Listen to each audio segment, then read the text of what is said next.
പരിശുദ്ധ പരമ ദിവ്യ കാരുണ്യത്തിന് എന്നേരവും ആരാധനയും സ്തുതിയും പുകഴ്ചയും ഉണ്ടായിരിക്കട്ടെ. ഈശോയുടെ തിരുവിലാവിൽ നിന്ന് ഒഴുകിയിറങ്ങുന്ന തിരുരക്തമേ, തിരുജലമേ, ഇത് കേൾക്കുന്ന ഓരോരുത്തരുടെയും ഹൃദയങ്ങളിലും ഓരോരുത്തരുടെയും കുടുംബങ്ങളിലും അത് വർഷിച്ച് അവരനുഭവിക്കുന്ന സങ്കടങ്ങളെ, ആ കെട്ടുകളെ അഴിച്ച് വിശുദ്ധീകരിക്കണമേ എന്ന് ഞാൻ പ്രാർത്ഥിക്കുന്നു. പ്രിയപ്പെട്ടവരെ, യൂദാസിന്റെ ലേഖനത്തിലെ 5-ാമത്തെ വചനം ഇങ്ങനെയാണ് പറയുക: നിങ്ങൾക്കെല്ലാ കാര്യങ്ങളെക്കുറിച്ചും അറിവുണ്ടെങ്കിലും ചില കാര്യങ്ങൾ ഓർമ്മപ്പെടുത്തണം എന്ന് ഞാൻ ആഗ്രഹിക്കുന്നു. യൂദാസ് പറയുകയാണ്, നമുക്കെല്ലാ കാര്യങ്ങളും നമുക്കറിയാം, പക്ഷേ ചില കാര്യങ്ങൾ ഓർമ്മപ്പെടുത്തണം. എന്തിനാണ് ഓർമ്മപ്പെടുത്തുന്നത്? കാരണം എപ്പോഴും ഇങ്ങനെ പുതിയ കാര്യങ്ങൾ വന്നുകൊണ്ടിരിക്കുകയാണ് ഈ ലോകത്ത്. പുതിയത് വന്നു കഴിയുമ്പോൾ പഴയത്, നമുക്ക് ബേസിക്കായിട്ട് വേണ്ടത്, അടിസ്ഥാനപരമായിട്ട് വേണ്ട ചില മൂല്യങ്ങളും നന്മകളും മറന്നു പോകാനുള്ള സാധ്യതയുണ്ട്. അതുകൊണ്ട് നമ്മൾ ആരാണെന്നും നമ്മൾ എങ്ങനെ ജീവിക്കണമെന്നുമുള്ള കാര്യങ്ങൾ ആരെങ്കിലുമൊക്കെ നമ്മളെ ഓർമ്മപ്പെടുത്തണം. വീണ്ടും പത്രോസ്ലീഹായുടെ ലേഖനത്തിൽ ഇങ്ങനെയാണ് പറയുന്നത്, 2 പത്രോസ് 1:12, നിങ്ങൾ സത്യത്തിൽ ഉറച്ചു നിൽക്കുന്നവരാണ്, നിങ്ങളും കൽപ്പനകളൊക്കെ പാലിക്കുന്നവരാണ്. എന്നാലും പത്രോസ്ലീഹ പറയുകയാണ്, എനിക്ക് വീണ്ടും വീണ്ടും നിങ്ങളെ ഓർമ്മപ്പെടുത്തണമെന്നാണ് തോന്നുന്നത്, എന്നാൽ അതിനകത്ത് ഉറയ്ക്കാൻ പറ്റുള്ളൂ. കരുണയെക്കുറിച്ച് നമ്മൾ ഈ ദിവസങ്ങൾ കേൾക്കണം. നമുക്കറിയാം കരുണയുണ്ട്, കരുണയുള്ള കർത്താവാണ്. പക്ഷേ നമ്മളെ തന്നെ അത് റിമൈൻഡ് ചെയ്യണം. ഞാനും നിങ്ങളും ഒക്കെ ഇത്രയും വളർന്നിട്ടുള്ളെങ്കിൽ അതിൻ്റെ പ്രത്യേകത എന്താ? പിന്നിലിരുന്ന് കുറേ പേര് ഇങ്ങനെ ഓർമ്മപ്പെടുത്തിക്കൊണ്ടിരുന്നു. നമ്മുടെ ചെറുപ്പകാലത്തൊക്കെ നമ്മുടെ പേരൻസ് എന്തുമാത്രം നമ്മളെ ഓർമ്മപ്പെടുത്തുമായിരുന്നു. പള്ളിയിൽ പോ, പ്രാർത്ഥിക്ക്, പഠിക്കണം, ഉയരണം, നല്ല കുടുംബജീവിതം നയിക്കണം എന്ന് അനേകം പ്രാവശ്യം പലവട്ടം ഒരു മടിയും കൂടാതെ അവർ ഓർമ്മപ്പെടുത്തിയത് കൊണ്ടാണ് പ്രിയപ്പെട്ടവരെ ഞാനും നിങ്ങളും ഒക്കെ വളർന്നത്. അപ്പൊ ഇന്ന് യൂദാസ്ലീഹ നമ്മളോട് പറയുന്ന എന്താണ്? മറ്റുള്ളവരാൽ ഓർമ്മപ്പെടുത്തിയാൽ പോരാ, നീ നിന്നെ ഒന്ന് ഓർമ്മപ്പെടുത്തിക്കൊണ്ടിരിക്കണം.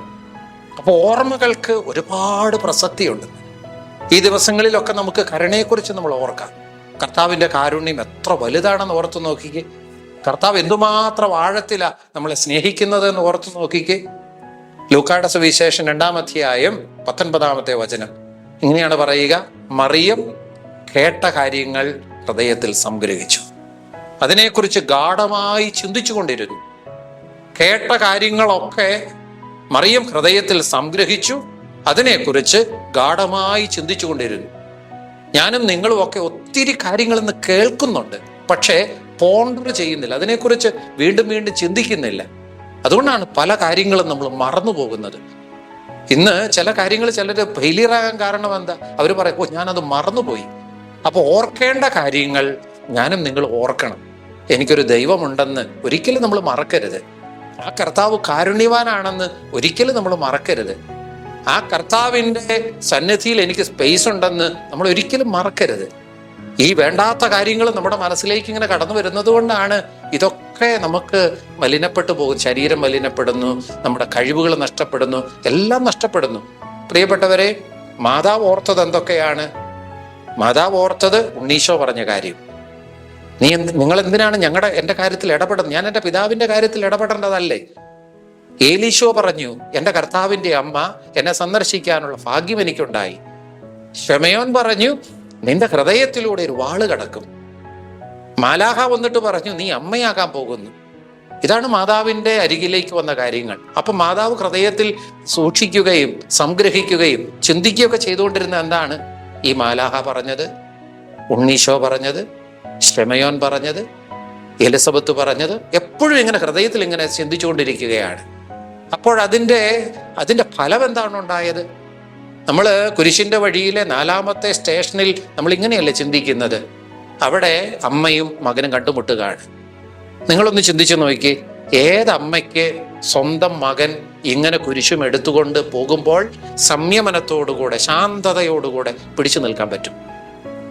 ഏതെങ്കിലും അമ്മമാരാണെങ്കിൽ അത് പിടിച്ചു നിൽക്കുമോ?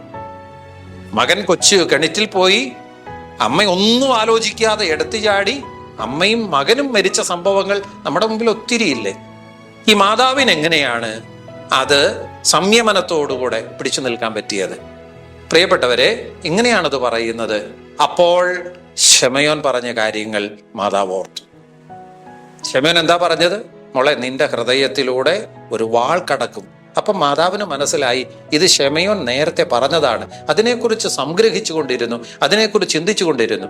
എത്ര സംയമനത്തോടുകൂടെയാണ് മാതാവ് ആ പ്രശ്നത്തെ അഭിമുഖീകരിച്ചത്.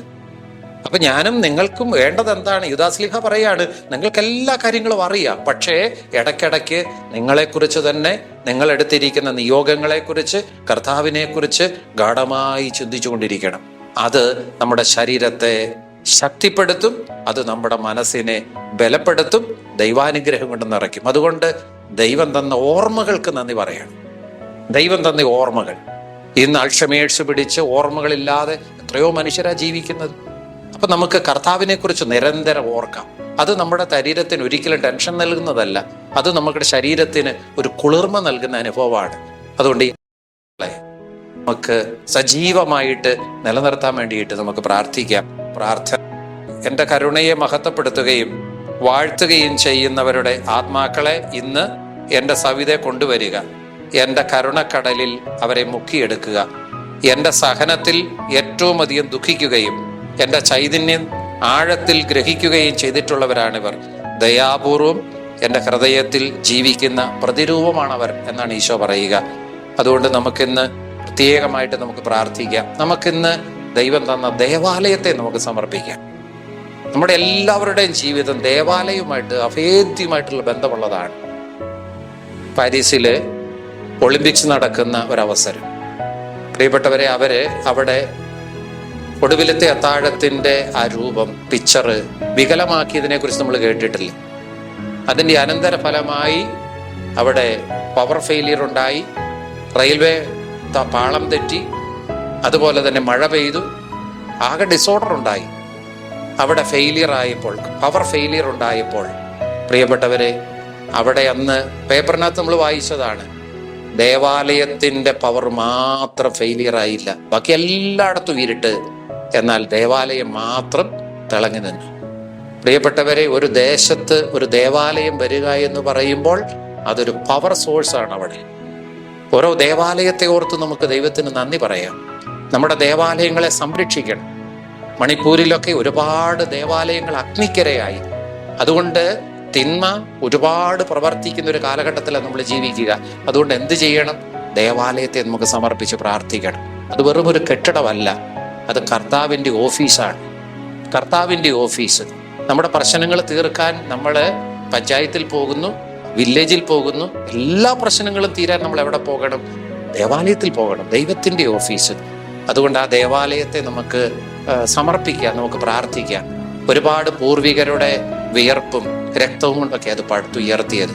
അതുകൊണ്ട് ദേവാലയം നമുക്ക് നൽകിയ ദൈവത്തിന് നന്ദി പറഞ്ഞുകൊണ്ട് ആ ദേവാലയത്തെ നമുക്ക് സമർപ്പിക്കാം. ഈ കർത്താവിൻ്റെ തിരുമുഖത്തേക്ക് നിന്റെ കണ്ണുകളെ നീ തിരിക്കുക. ഈശോയോട് പ്രാർത്ഥിക്കുക, ദൈവമേ, നിന്റെ ഓഫീസ് ഞങ്ങൾ സംരക്ഷിക്കണം. ചില ലോകത്തിൻ്റെ പല ഭാഗങ്ങളിൽ ദേവാലയം നഷ്ടപ്പെടുന്നു. ഞങ്ങൾക്കുള്ള ദേവാലയം നഷ്ടപ്പെടാതിരിക്കണമെങ്കിൽ ഞങ്ങളതിന് സംരക്ഷണത്തിൻ്റെ കോട്ട തീർക്കണം.